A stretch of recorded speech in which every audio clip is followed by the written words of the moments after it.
मुंबईतील सायन प्रतीक्षानगर बूथ क्रमांक 18 मध्ये लोकांना 4 तास लागतायत। अनेक मतदार मतदान न करताच घरी परततायत।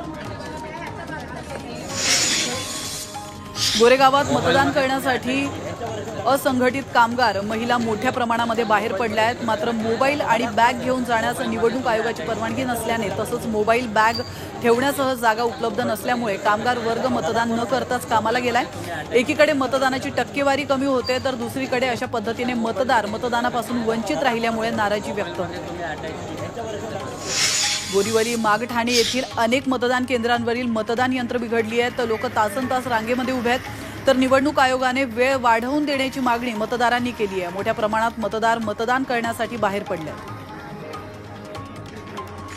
कल्याण लोकसभा मतदारसंघामध्ये अनेक मतदारांची नावं मतदार याद्यांमध्ये नसल्याचं समोर आलंय। यादीमध्ये नावच नसल्याने मतदारांना पुन्हा घरी परतावं लागतं। अमृत नोनी गॅस्ट्रिन, अपचन, ऍसिडिटी, गॅस्ट्रबल यापैकी तुम्हाला कुठलाही गॅस्ट्रिक प्रॉब्लेम झाला, उपाय एकच, अमृत नोनी गॅस्ट्रिन।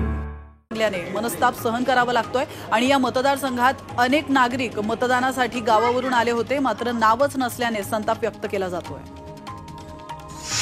मुंबईमध्ये मतदान संत गतीने होत असल्याच्या तक्रारींची उपमुख्यमंत्री देवेंद्र फडणवीस यांनी दखल घेतली आहे। मतदान यंत्रणेने मतदान केंद्रावरील तक्रारींकडे तातडीने लक्ष घाला, त्याचप्रमाणे मतदानाचा वेग वाढवण्यावर लक्ष देण्याची मागणी फडणवीसांनी निवडणूक आयोगाकडे केली आहे।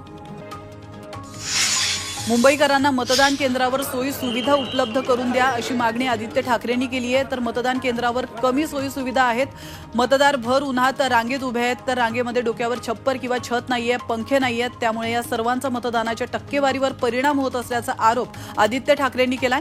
रांगेत उभे असलेल्या मतदारांना मदत करण्याचं आवाहन आदित्य ठाकरेंनी केलंय।